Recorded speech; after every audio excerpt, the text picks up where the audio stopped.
कहानी की शुरुआत होती है एक विशाल समंदर के बीच से। इस समंदर के बिल्कुल बीचों बीच एक बहुत बड़ा रिग बनाया गया है जिसका नाम है किंगलज ब्रेवो। इस रिग पर काम करने के लिए हजारों वर्कर्स मौजूद हैं। उनका मेन काम समंदर के नीचे से तेल निकालना है। दरअसल समंदर के नीचे से तेल निकालने के लिए ही ये बड़े बड़े रिग्स बनाए जाते हैं। तो हर दिन की तरह आज भी इस रिग पर सब अपने अपने काम में बिजी थे। यहाँ के कैप्टन का नाम मैग्नस था जो विक्टर नाम के एक शख्स से कॉन्ट्रैक्ट के बारे में फोन पर बात कर रहा था। विक्टर असल में इस रिग का मालिक था। उसी वक्त वहाँ रोज नाम की एक लड़की मैग्नस से बात करने आती है जो इस रिग की इंचार्ज और एक साइंटिस्ट थी। इसके बाद कैप्टन मैग्नस अपने सभी कर्मचारियों के साथ एक मीटिंग रखता है। वहाँ वो सबको बताता है कि हमें यहाँ से ले जाने के लिए पहले ही 2 हेलीकॉप्टर आए थे लेकिन वापस चले गए क्योंकि समंदर के मौसम की हालत कुछ खास अच्छी नहीं है। इसलिए जब तक अगला हेलीकॉप्टर यहाँ नहीं आ जाता तब तक तुम लोग अपने काम पर ध्यान दो। दरअसल रिग में जो कर्मचारी काम करते हैं उनके काम करने का एक फिक्स्ड टाइम होता है। यहाँ काम करने के लिए वो काफी वक्त से अपनी फैमिली से दूर रहते हैं। जैसे ही काम खत्म होता है उन्हें यहाँ से ले जाया जाता है। इसीलिए सब काफी दिनों से अपने घर लौटने का इंतजार कर रहे थे। कैप्टन की बात सुनकर सबका मन थोड़ा उदास हो जाता है। तभी अचानक देखा जाता है कि रिग के अंदर इलेक्ट्रिसिटी ऑन ऑफ होने लगती है जिससे सब बहुत डर जाते हैं। कुछ कर्मचारी प्रॉब्लम का पता लगाने के लिए ऊपर जाते हैं तो देखते हैं कि हद से ज्यादा आग निकलने की वजह से टेम्परेचर बढ़ता ही जा रहा है। ये देखकर सब टेंशन में आ जाते हैं। मैग्नस के ऑर्डर पर फौरन रिग को बंद कर दिया जाता है। इससे आग जल्दी बुझ जाती है और इलेक्ट्रिसिटी भी ठीक से चालू हो जाती है। इसके बाद मैग्नस सब कुछ चेक करने के लिए टॉप फ्लोर पर जाता है। उसी समय पूरा रिग जोर से कांपने लगता है। सबको लगता है कि शायद पानी के नीचे अर्थक्वेक आया है, लेकिन इससे पहले कि कोई असली वजह समझ पाता सब कुछ फिर से शांत हो जाता है। मगर अचानक सबका ध्यान जाता है कि सामने से एक अजीब तरह का धुआं उनकी तरफ तेजी से बढ़ रहा है। सबको लग रहा था कि ये शायद कोई कोहरा है। इसके बाद जब सब उस धुएं को देखने में बिजी थे तभी देखा जाता है कि बहुत ही कम समय में उनके आसपास की हर चीज गहरे कोहरे की चादर से ढक जाती है। इसकी वजह से उन्हें आसपास का कुछ भी दिखाई नहीं दे रहा था। थोड़ी देर बाद वे नोटिस करते हैं कि उनके सारे कम्युनिकेशन सिग्नल्स बंद हो चुके हैं। अब इस प्रॉब्लम को सॉल्व करने के लिए मैक्स और फोरमैन नाम के 2 कर्मचारियों को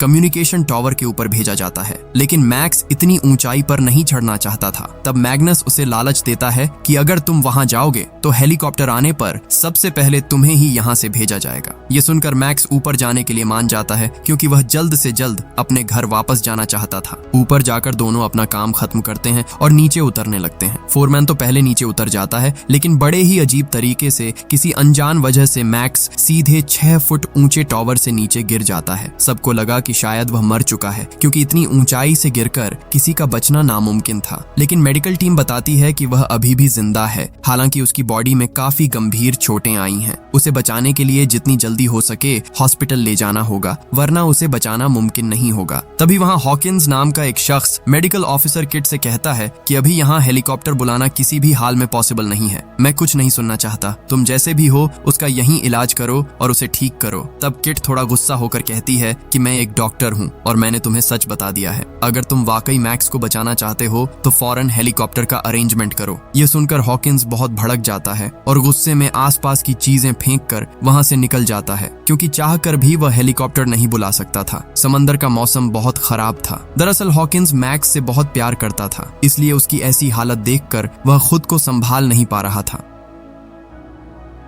दूसरी तरफ रोज कंप्यूटर पर देखती है कि आसपास के जितने भी रिग्स हैं उन सब के साथ उनका कम्युनिकेशन पूरी तरह टूट चुका है। यहाँ तक कि अब वे समंदर के नीचे से तेल भी नहीं निकाल पा रहे हैं। यह देखकर रोज फोरमैन के पास जाती है क्योंकि फोरमैन ही इस रिग के कम्युनिकेशन की जिम्मेदारी संभाल रहा था। काफी कोशिशों के बाद भी वह सिस्टम ठीक नहीं कर पा रहा था। फोरमैन बहुत हताश होकर रोज से कहता है कि अगर मैं उस वक्त मैक्स को ऊपर अकेला छोड़कर नहीं आता तो शायद आज उसकी यह हालत नहीं होती। रोज उसे ढांढस बंधाती है और कहती है कि मैक्स के साथ जो हुआ वह बहुत बुरा था लेकिन इसमें तुम्हारी कोई गलती नहीं है। तुम खुद को दोष मत दो। इसके बाद वे एक दूसरे को गले लगा लेते हैं। दरअसल वे दोनों काफी समय से रिलेशनशिप में थे। इधर हॉकिंस मेडिकल ऑफिसर किट को अकेला पाकर उसका कॉलर पकड़ लेता है और कहता है कि चाहे जो हो जाए तुम्हें मैक्स को बचाना ही होगा। किट खुद को बचाने के लिए हॉकिंस के मुंह पर वार करती है और उसे नीचे गिरा देती है। वो उससे कहती है कि मैंने अपनी तरफ से जितनी मुमकिन थी उतनी कोशिश की है लेकिन इससे कोई फायदा नहीं हुआ। उसे बचाने के लिए हॉस्पिटल ले जाना ही पड़ेगा। यह कहकर किट वहां से चली जाती है। उसी वक्त अचानक मैक्स को होश आ जाता है और वो अपनी आंखें खोलता है। उसकी आंखें डरावनी हद तक लाल थीं। वो अपनी कल्पना में देखता है कि गहरे पानी के नीचे उनके रिग की हर चीज में दरारें पड़नी शुरू हो गई हैं। लेकिन कुछ ही सेकंड्स में वो फिर से बेहोश हो जाता है। इधर हॉकिंस गुस्से में आग बबूला होकर कैप्टन मैग्नस के पास जाता है और काफी एक्साइटेड होकर उससे हेलीकॉप्टर के बारे में सवाल करता है। मैग्नस उससे कहता है, मैं कोशिश कर रहा हूँ, हेलीकॉप्टर जितनी जल्दी हो सकेगा यहाँ आएगा और यहाँ सिर्फ तुम या मैक्स अकेले नहीं हो, और भी बहुत से कर्मचारी हैं। इसलिए पागलों की तरह बिहेव करना बंद करो, क्योंकि हम सबको यहाँ से निकलना है। अगर कर सकते हो तो सब कुछ ठीक से कंट्रोल करने की कोशिश करो। यह कहकर मैग्नस वहां से निकल जाता है। तभी हॉकिंस को मैग्नस की टेबल पर एक फाइल दिखती है और उस फाइल को पढ़कर वो वहां के सारे सीक्रेट्स जान जाता है। सब कुछ जानने के बाद वो बुरी तरह भड़क जाता है और वहां मौजूद सभी कर्मचारियों को एक साथ बुलाता है ताकि उन्हें भी वो सच बता सके। लेकिन ठीक तभी वहां मैग्नस आ जाता है। उसे देखकर हॉकिंस कहता है, मैं तुम्हारे सारे राज जान चुका हूँ, अब बताओ तुम खुद सच कबूल करोगे या मैं सबको सब कुछ बता दूं। तब मैग्नस के पास और कोई रास्ता नहीं बचता और वो सबके सामने सच मान लेता है। वो सबको बताता है कि दरअसल मैंने तुमसे झूठ बोला था, हमें यहाँ से निकालने के लिए अभी तक किसी भी हेलीकॉप्टर से कांटेक्ट नहीं हो पाया है। ये सुनकर सब बहुत डर जाते हैं, क्योंकि एक तो यहाँ पहले से ही अजीब अजीब घटनाएं हो रही हैं और आगे क्या खतरा आने वाला है ये कोई नहीं जानता। ऊपर से अगर हेलीकॉप्टर नहीं आया तो उनके साथ कुछ भी हो सकता है। सब दहशत में थे कि तभी वहाँ तेज हवाएं चलने लगती हैं और चारों तरफ राख जैसा कुछ उड़ने लगता है। इससे पहले कि कोई कुछ समझ पाता, वे देखते हैं कि मैक्स खुद ब खुद ऊपर आ गया है। उसे देखकर सब हैरान रह जाते हैं, क्योंकि कुछ देर पहले तो वो कोमा में था, फिर इतनी जल्दी वो एकदम ठीक कैसे हो गया। यहाँ तक कि वो अपने पैरों पर चलकर खुद ऊपर आया था। सबका ध्यान मैक्स की तरफ चला जाता है। लोग उसे पकड़कर वापस नीचे ले जाने लगते हैं। तब वो बार बार यही कह रहा था कि अब किसी भी चीज से कोई फायदा नहीं होगा, हमें बहुत देर हो चुकी है। लेकिन कोई भी उसकी बात का मतलब नहीं समझ पा रहा था। कोई उसकी बातों पर ध्यान दिए बिना उसे दोबारा बांध कर ले जाता है। इसी बीच रोज मैक्स के पास आती है और जानना चाहती है कि उस दिन टॉवर के ऊपर असल में उसके साथ क्या हुआ था। लेकिन मैक्स को इस बारे में कुछ भी याद नहीं आ रहा था। वो रोज से कहता है कि उसे उस दिन की कोई बात याद नहीं है, बस इतना याद है कि ऊपर बहुत ही तेज और अजीब सी आवाज सुनाई दे रही थी। उसे ऐसा लग रहा था जैसे कोई उसे कुछ बताना या समझाना चाह रहा है, पर वो कुछ समझ नहीं पा रहा था। और फिर अचानक वो ऊपर से नीचे गिर गया। उसकी ये बातें सुनकर रोज और डॉक्टर किट को लगता है कि शायद सिर पर गहरी चोट लगने की वजह से वो ऐसी बहकी बहकी बातें कर रहा है। लेकिन तभी वे नोटिस करते हैं कि उसके शरीर के जख्म अपने आप ठीक हो रहे हैं। किट और ज्यादा बात न बढ़ाते हुए उसे एक इंजेक्शन देकर सुला देती है और वहां से चली जाती है। इधर मैग्नस खिड़की से बाहर देखता है कि दूर एक शिप पर टॉर्च जल रही है। वो लेग नाम के एक बंदे को ऊपर जाकर उस शिप को सिग्नल भेजने के लिए कहता है। लेकिन लेग जैसे ही ऊपर पहुंचता है, वो देखता है कि वो शिप खुद मोर्स कोड के जरिए उनसे मदद मांग रहा है। ठीक उसी वक्त दोबारा तेज हवाओं के साथ चारों तरफ वही राख जैसी चीज उड़ने लगती है। लेग को ये सब बहुत ही अजीब और अनकंफर्टेबल लगता है, इसलिए वो फौरन नीचे आ जाता है। नीचे आकर वो देखता है कि उसकी बॉडी पर बहुत सारी राख चिपकी हुई है। इन्हें साफ करने के लिए वो वॉशरूम जाता है, लेकिन जैसे ही पानी से हाथ धोता है तो देखता है कि उसके हाथ से खून बह रहा है। वो एक कपड़े से हाथ दबाता है तो पाता है कि उसके मुंह से भी खून निकल रहा है। उसे महसूस हो रहा था जैसे उसके शरीर के अंदर सब कुछ टूट फूट रहा है। तेज दर्द की वजह से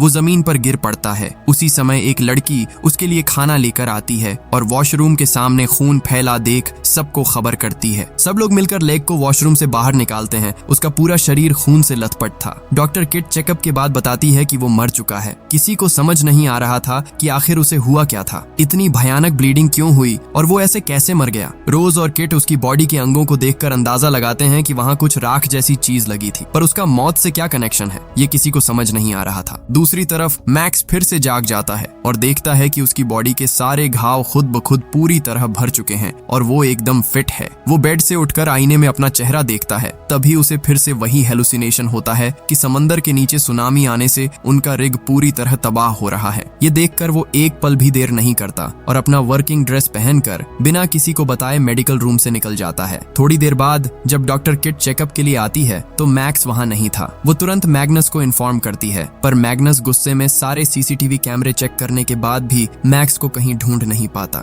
मैक्स असल में सबकी नजरों से बचकर ओल्ड नाम के एक कर्मचारी के कमरे में चला गया था, जहां कोई सीसीटीवी कैमरा नहीं था। ओल्ड अचानक मैक्स को अपने कमरे में देखकर हैरान रह जाता है और उससे सवाल करता है, तुम यहाँ कैसे आए? तुम्हें तो मेडिकल रूम में होना चाहिए था और तुम इतनी जल्दी पूरी तरह ठीक कैसे हो गए? मैक्स उसे बताता है, मुझे इस बारे में कुछ नहीं पता, मैं खुद कुछ समझ नहीं पा रहा हूँ, मुझे कुछ भी ठीक नहीं लग रहा। मुझे हर वक्त अपने आसपास एक आवाज सुनाई देती है, मुझे लगता है कोई मुझसे कुछ कहना चाहता है, शायद समंदर के नीचे आई सुनामी हम सबको मार डालेगी। ये सब सुनकर ओल्ड उसे शांत करने की कोशिश करता है, लेकिन मैक्स उसकी बात सुने बिना वहां से निकल जाता है। दूसरी तरफ हॉकिंस चुपके से कंट्रोल रूम में घुस जाता है और आसपास की बोट्स को सिग्नल भेज देता है। उसी वक्त मैग्नस और उसका दोस्त वहां आ जाते हैं और हॉकिंस को रोकने की कोशिश करते हैं, लेकिन हॉकिंस उन्हें देखते ही सिग्नल डिवाइस अपने पास रख लेता है। सिग्नल मिलते ही एक बोट उनके रिग की तरफ आने लगती है, जिसे देखकर बाकी वर्कर्स बहुत खुश हो जाते हैं और बोट पर चढ़ने की तैयारी करने लगते हैं। लेकिन मैग्नस नहीं चाहता था कि इस वक्त कोई बोट उन्हें लेने आए, इसलिए वो फोरमैन से कहता है कि सिग्नल भेजकर किसी तरह बोट को रोक दे। फोरमैन वैसा ही करता है और सिग्नल मिलते ही बोट दूसरी तरफ मुड़ जाती है। इसी बीच ओल्ड रिग के कोने कोने में मैक्स को ढूंढ रहा होता है। आखिर में उसे मैक्स एक कोने में मिल जाता है और वो उसे अंदर चलने के लिए कहता है, पर मैक्स अंदर जाने को तैयार नहीं था। वो कहता है, मैं अंदर नहीं जाऊंगा, इस समंदर के नीचे पक्का कुछ फंसा हुआ है जो मुझसे लगातार मदद मांग रहा है। मुझे इस रहस्य का पता लगाना ही होगा, वरना हम सब मारे जाएंगे। ओल्ड को उसकी ये अजीब बातें बिल्कुल अच्छी नहीं लग रही थी, इसलिए वो मैक्स को जबरदस्ती अंदर ले जाने की कोशिश करता है। इसी चक्कर में दोनों के बीच हाथापाई शुरू हो जाती है। गुस्से में मैक्स ओल्ड का गला दबा देता है। तभी बड़े अजीब तरीके से ओल्ड के गले के अंदर से झरने की तरह पानी निकलने लगता है और वो जमीन पर गिर पड़ता है। उसी वक्त सिक्योरिटी इंचार्ज डेलिन वहां पहुंच जाता है और मैक्स को ओल्ड पर हमला करते देख लेता है। उसे देखते ही मैक्स वहां से भाग जाता है। डेलिन तुरंत मैग्नस को खबर देता है और वो मेडिकल टीम के साथ वहां पहुंचता है। वे सब काफी देर तक ओल्ड को होश में लाने की कोशिश करते हैं, लेकिन कोई फायदा नहीं होता। डॉक्टर चेकअप के बाद बताती है कि ओल्ड की मौत हो चुकी है। रोज ये सारी बात मैग्नस को बताती है और अब वे सब इस मामले को लेकर काफी ज्यादा टेंशन में आ जाते हैं। इधर रोज लेग की बॉडी से मिली राख पर एक्सपेरिमेंट कर रही थी। सब कुछ बारीकी से समझने के लिए वो राख के साथ अपने हाथ से थोड़ा ब्लड लेती है और उन्हें मिक्स कर देती है। एक्सपेरिमेंट के बाद जो नतीजा निकलता है उसे देखकर वो दंग रह जाती है। वो देखती है कि ये कोई मामूली राख नहीं है, बल्कि इसमें एक बहुत ही खतरनाक वायरस है जो बहुत तेजी से फैल सकता है। ये इंसान को छूते ही उसके शरीर में फैल जाता है और सेल्स पर हमला कर देता है, जिससे इंसान की तुरंत मौत हो जाती है। इसी बीच बाहर मैक्स को बार बार अपनी कल्पनाओं में वही आवाज सुनाई दे रही थी जो उससे मदद मांग रही थी। दूसरी तरफ बाकी लोग और कोई रास्ता न देख ओल्ड की डेड बॉडी को फ्रीज कर देते हैं। तभी सबका ध्यान बाहर जाता है और वे देखते हैं कि कोहरा छंट गया है और हवा में उड़ने वाली राख भी गायब हो चुकी है। लेकिन परेशान करने वाली बात ये थी कि उन्हें पास वाले रिग से धुआं निकलता दिखाई देता है। उस रिग से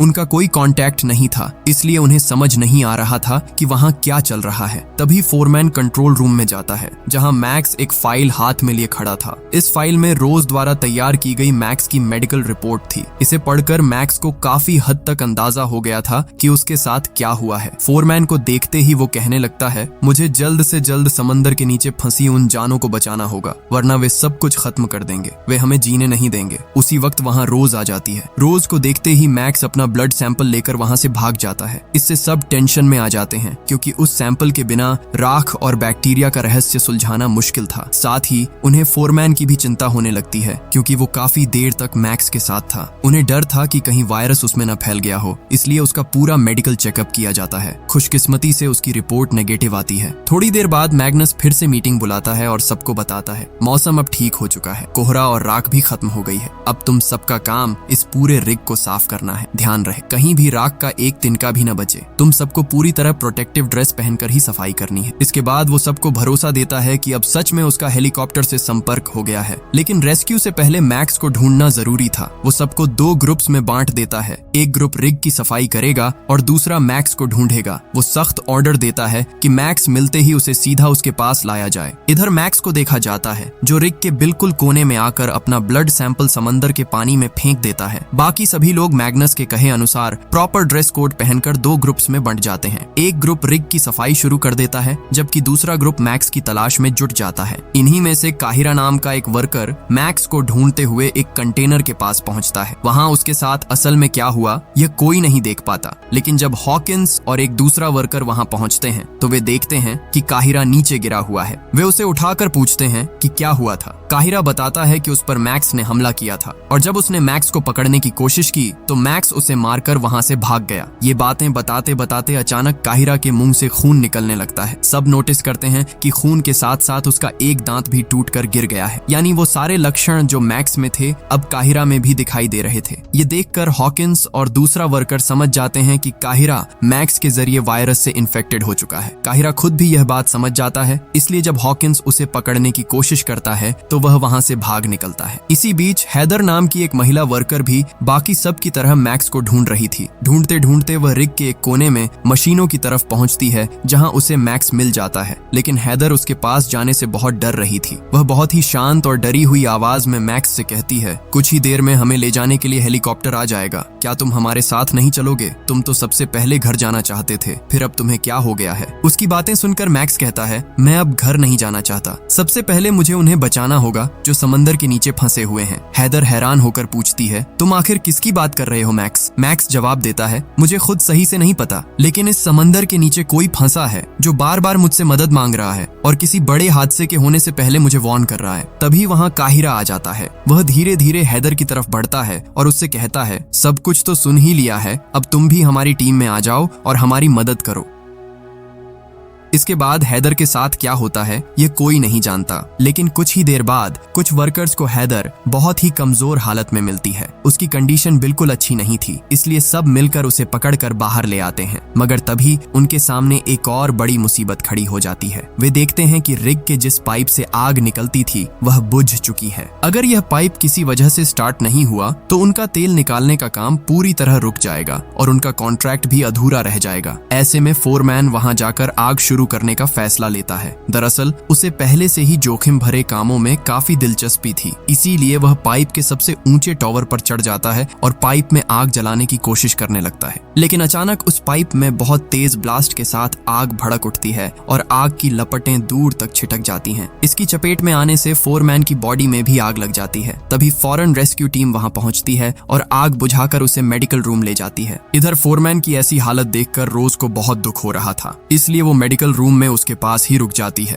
दूसरी तरफ समंदर के नीचे से जो आवाजें बार बार मैक्स से कांटेक्ट करने की कोशिश कर रही थीं, मैक्स को लगता है कि वे उसे यह ऑयल पाइप बंद करने के लिए कह रही हैं। इसीलिए वो और काहिरा उस पाइप को बंद करके उनकी मदद करने की कोशिश करने लगते हैं। चूंकि काहिरा भी वायरस से इन्फेक्टेड हो चुका था, इसलिए उसकी हालत भी मैक्स जैसी ही थी। उन दोनों को महसूस हो रहा था कि अगर उन्होंने यह काम नहीं किया तो बहुत जल्द वहां एक बहुत बड़ी सुनामी आ सकती है, जिससे हजारों लोगों की जान जा सकती है। उधर मैग्नस सीसीटीवी कैमरे में देख रहा था कि मैक्स सारे सिस्टम ऑफ करने की कोशिश कर रहा है। वो कंट्रोल रूम में जाकर हर बटन दबाकर देख रहा था कि ऑनएल सिस्टम कैसे बंद किया जाए। ये देखकर मैग्नस समेत सब लोग बहुत टेंशन में आ जाते हैं, क्योंकि बार बार बटन दबाने से टेम्परेचर बहुत बढ़ सकता था और कोई बड़ा हादसा हो सकता था। यहाँ तक कि पूरा रिग ब्लास्ट भी हो सकता था, लेकिन मैक्स को इस बारे में कोई अंदाजा नहीं था। ऐसे में मैग्नस गुस्से में सेफ्टी बाईपास चालू करने के लिए समंदर के नीचे एक रोबोट भेजता है। रोबोट की मदद से वे सेफ्टी बाईपास चालू तो कर देते हैं, लेकिन वहां आसपास कुछ अजीब से रिंग टाइप की चीजें देखकर वे थोड़े परेशान हो जाते हैं। इधर मैक्स और काहिरा को समझ आ जाता है कि सेफ्टी बाईपास फिर से चालू हो गया है, इसलिए वे उसे दोबारा बंद करने की कोशिश करते हैं, लेकिन अब वे कुछ नहीं कर पा रहे थे। तब वे आपस में बात करते हैं कि इस सिस्टम को बंद करने के लिए उन्हें फोरमैन की मदद चाहिए, क्योंकि वही इसे परफेक्टली ऑफ कर सकता है। उस वक्त फोरमैन कम्युनिकेशन सिस्टम ठीक करने में लगा हुआ था। तभी अचानक सब नोटिस करते हैं कि रेडियो और टेलीफोन समेत सब कुछ चालू हो गया है, यानी फोरमैन ने आखिरकार सिस्टम ठीक कर दिया था। सिस्टम ठीक होते ही मैग्नस रेस्क्यू टीम से कांटेक्ट करने की कोशिश करता है और उन्हें बचाने के लिए हेलीकॉप्टर बुलाता है। इसी बीच किट अपनी छोटी बहन से वीडियो कॉल पर बात कर रही थी। काफी दिनों बाद किट से बात करके उसकी बहन बहुत खुश होती है, लेकिन अचानक किट की नजर अपनी बहन के पीछे वाली खिड़की पर पड़ती है, जहाँ से बहुत गहरा कोहरा दिखाई दे रहा था, बिल्कुल वैसा ही जैसा कुछ दिन पहले समंदर में दिखा था। यह देखकर वो समझ समझ जाती है कि समंदर की इन चीजों का असर अब शहर तक पहुंचने लगा है।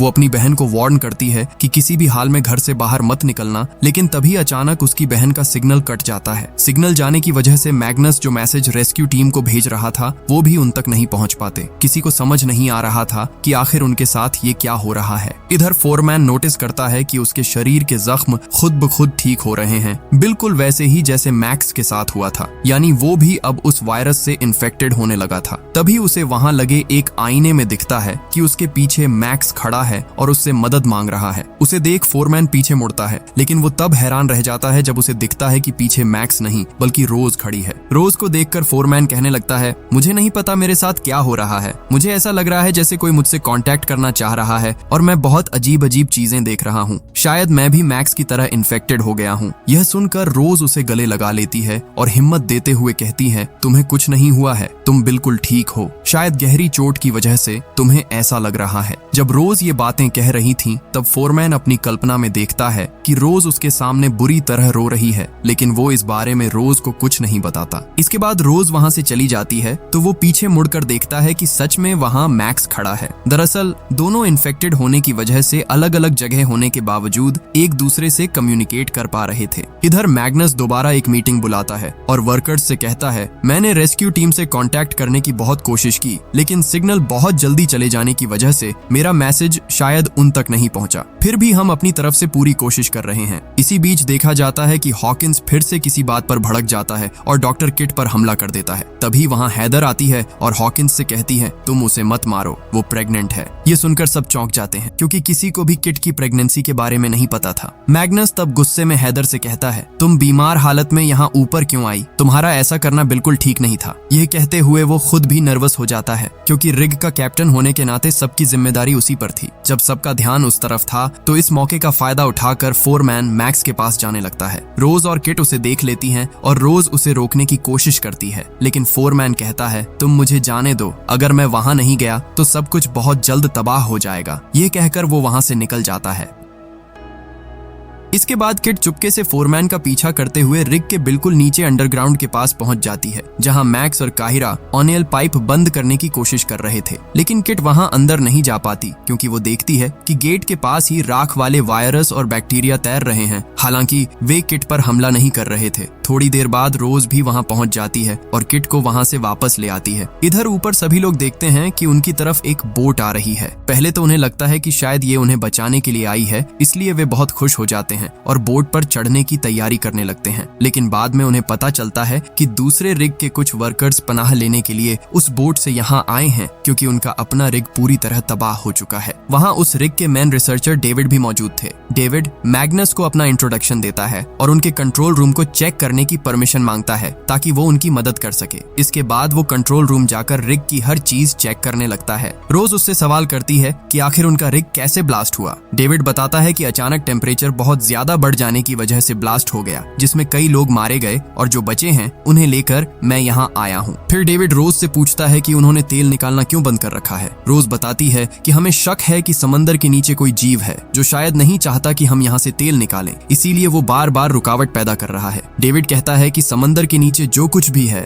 उसे रास्ते से हटाना होगा, वरना वे अपना काम ठीक से नहीं कर पाएंगे। हालांकि डेविड की बातें और उसका बिहेवियर रोज को कुछ अजीब और शक पैदा करने वाला लगता है। दूसरी तरफ फोरमैन बिल्कुल अंडरग्राउंड में मैक्स के पास पहुंच जाता है। उसे देखते ही मैक्स और काहिरा उसका वेलकम करते हैं और उससे मदद की गुजारिश करते हैं। मैक्स उसे समझाता है कि रिग के नीचे कुछ है जिसे तेल निकालने की वजह से बहुत तकलीफ हो रही है। अगर उन्होंने इसे बंद नहीं किया तो वे समंदर में सुनामी ले आएंगे और किसी को जिंदा नहीं छोड़ेंगे। फोरमैन सब सुनने के बाद उनकी मदद के लिए तैयार हो जाता है और रिग का सेफ्टी बाईपास सिस्टम ऑफ करने की कोशिश करने लगता है। इधर रोज पानी के नीचे मौजूद उस अजीब रिंग जैसे सर्कल पर रिसर्च कर रही थी। वो देखती है कि यह कोई मामूली चक्र नहीं है, बल्कि यह सदियों से समंदर के नीचे राज कर रहा है। इस चक्र के कई स्टेज हैं, लेकिन आखिरी स्टेज का सर्कल थोड़ा अधूरा था। अगर यह पूरा हो जाता है तो यह इसके अंदर रहने वाले वायरस और बैक्टीरिया जैसे जीवों के लिए खतरा बन जाएगा और तब वे सुनामी पैदा करके सब कुछ तबाह करने की कोशिश करेंगे। वे यह भी समझते हैं कि रिग के काम की वजह से ही यह चक्र धीरे धीरे बढ़ रहा है। अब इसे पूरा होने से पहले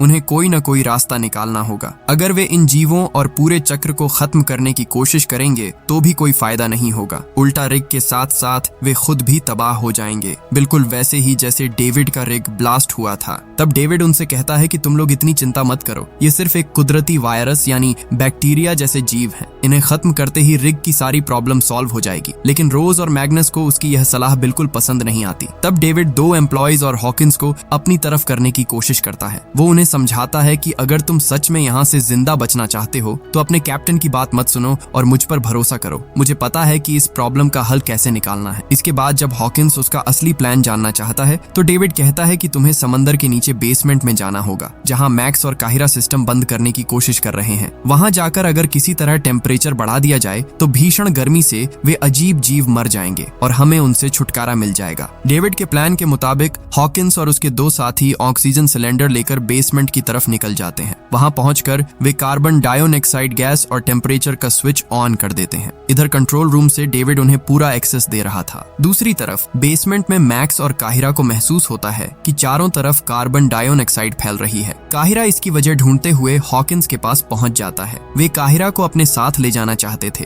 लेकिन तभी वह वहां बेहोश होकर गिर पड़ता है। यह देखकर हॉकिंस और उसके साथी काहिरा को वहीं छोड़कर बेसमेंट से बाहर निकलने लगते हैं। लेकिन जैसे ही हॉकिंस मेन गेट से बाहर निकलता है, गेट बंद हो जाता है और उसका दोस्त अंदर ही फंस जाता है। काफी कोशिशों के बाद भी वे गेट नहीं खोल पाते और कुछ ही देर में ऑक्सीजन खत्म होने की वजह से उसके दोस्त की वहीं मौत हो जाती है। उधर कार्बन डाइऑक्साइड की वजह से फोरमैन और मैक्स भी बेहोश हो जाते हैं। मैग्नस जब डेविड को कंट्रोल रूम में देखता है तो बहुत भड़क जाता है, क्योंकि उसे समझ आ गया था कि ये सब डेविड की करतूत है। रोज फौरन एक टीम लेकर बेसमेंट जाने के लिए तैयार हो जाती है ताकि गैस और टेम्परेचर को फिर से कंट्रोल किया जा सके। वो ये भी जानती थी कि वहाँ फोरमैन है जिससे वो प्यार करती है, इसलिए वो उसे किसी भी हाल में खोना नहीं चाहती थी। वहाँ पहुंचकर रोज सबसे पहले हॉकिंस के दोस्त की लाश देखती है और उसे वहीं छोड़कर आगे बढ़ जाती है। अंदर जाकर वो सबसे पहले कार्बन डाइऑक्साइड का स्विच बंद करती है। थोड़ा और आगे जाने पर उसे फोरमैन बेहोश मिलता है। वो तुरंत उसे ऑक्सीजन मास्क लगाती है, जिससे थोड़ी देर में उसे होश आ जाता है। लेकिन आंख खोलते ही फोरमैन को अपनी कल्पना में सुनामी का भयानक मंजर दिखता है। फोरमैन को होश में आता देख रोज को थोड़ी राहत मिलती है और वो उसे लेकर बाहर आ जाती है। कुछ देर बाद मैक्स को भी होश आ जाता है। बाहर आकर रोज मैग्नस के साथ इन सब चीजों के बारे में डिस्कस करने लगती है। इसी बीच पानी के नीचे के हालात दिखाए जाते हैं, जहां उस चक्र का आखिरी सर्कल बहुत तेजी से पूरा हो रहा है। बस थोड़ा सा हिस्सा बचा था, जिसके जुड़ते ही समंदर में भयानक सुनामी आ जाएगी। उनके पास जो भी करना था उसके लिए वक्त बहुत कम था। तभी मैग्नस हरीश नाम के एक लड़के को अपने कमरे में बुलाकर बात करता है। हरीश असल में डेविड का एम्प्लॉय था, जो उसके साथ ही इस रिग पर आया था। मैग्नस तब उससे कहता है, तुम सच सच बताओ कि तुम्हारे रिग के साथ असल में क्या हुआ था और वो ब्लास्ट कैसे हुआ। लेकिन हरीश ये सब बताने से काफी डर रहा था। मैग्नस उसे तसल्ली देते हुए कहता है, तुम्हें डेविड से डरने की कोई जरूरत नहीं है, तुम्हें कुछ नहीं होगा, हम सब तुम्हारे साथ हैं। इसके बाद हरीश सारी सच्चाई बताता है। दरअसल उनके रिग पर भी उन बैक्टीरिया जैसे जीवों की वजह से काम बंद हो गया था और कई एम्प्लॉइज उस वायरस से इन्फेक्टेड हो गए थे। लेकिन इतना सब होने के बावजूद डेविड ने रिग का काम बंद करने के बजाय उसका टेम्परेचर बढ़ा दिया। उसे लगा था कि टेम्परेचर बढ़ाने से वे बैक्टीरिया और जीव मर जाएंगे, लेकिन उसने टेम्परेचर इतना ज्यादा बढ़ा दिया कि एक वक्त पर पूरा रिग ही ब्लास्ट हो गया और उनके ज्यादातर वर्कर्स वहीं मारे गए। इसके बाद जो लोग जिंदा बचे थे उन्हें लेकर डेविड यहाँ पनाह लेने आ गया।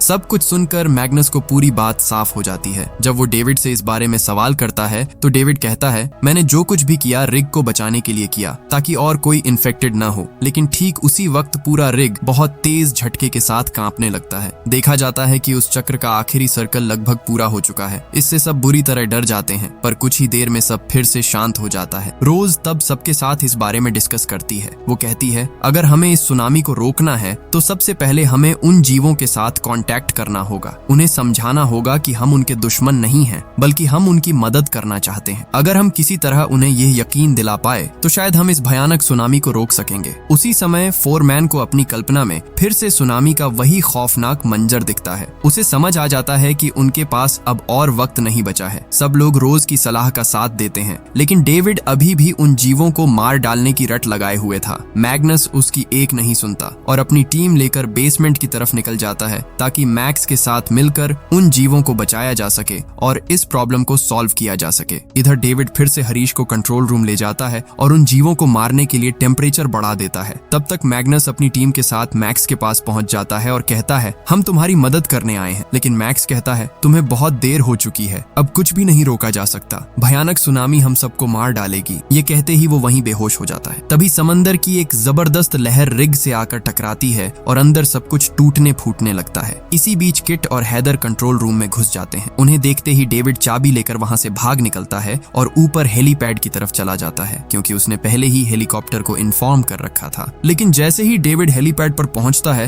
वो देखता है कि हॉकिंस पहले से ही वहां खड़ा है। हॉकिंस वहीं उसका इंतजार कर रहा था। वो डेविड पर बुरी तरह भड़का हुआ था, क्योंकि डेविड की वजह से ही उसके दोस्त की जान गई थी। गुस्से में पागल होकर हॉकिंस डेविड पर हमला कर देता है। तभी बाकी लोग भी वहां पहुंच जाते हैं और किसी तरह डेविड को हॉकिंस के चंगुल से बचाते हैं। इधर थोड़ी देर बाद जब मैक्स को होश आता है तो वो एक आखिरी बार कोशिश करना चाहता है। रोज एंसेस्टर के पास जाकर मामले को गहराई से समझने की कोशिश करती है। दरअसल एंसेस्टर वो जगह थी जहां से वे जीव उस चक्र या सर्कल को कंट्रोल करते थे। रोज वहां पहुंचकर देखती है कि आखिरी सर्कल अब पूरी तरह कंप्लीट हो चुका है। तभी दोबारा पूरा रिग कांपने लगता है और सब लोग जान बचाने के लिए वहां से भागने लगते हैं। लेकिन मैक्स वहां से जाने के लिए तैयार नहीं था। वो मैग्नस से कहता है, मुझे किसी भी हाल में इन जीवों की रक्षा करनी होगी, मैं इस समस्या को सुलझाकर ही यहाँ से निकलूंगा। उसकी बात सुनकर मैग्नस उसे वहीं छोड़ देता है और बाकी सबको लेकर बेसमेंट से बाहर निकल जाता है। मैक्स एक बार फिर एंसेस्टर के पास जाकर उस सुनामी को रोकने की कोशिश में जुट जाता है, मगर तब तक वहां भयानक तूफान शुरू हो चुका था। उन्हें बचाने के लिए हेलीकॉप्टर भी पहुंच जाता है। सब लोग जान बचाने के लिए हेलीपैड की तरफ दौड़ते हैं और तूफान के और भी खतरनाक होने से पहले सुरक्षित हेलीकॉप्टर में सवार हो जाते हैं। हेलीकॉप्टर के ऊपर उठते ही वे देखते हैं कि समंदर की एक विशाल लहर उनके रिग से टकराती है और देखते ही देखते पूरा रिग चकनाचूर होकर तबाह हो जाता है। रिग के अंदर फंसे हुए लोग भी उसी के साथ खत्म हो जाते हैं।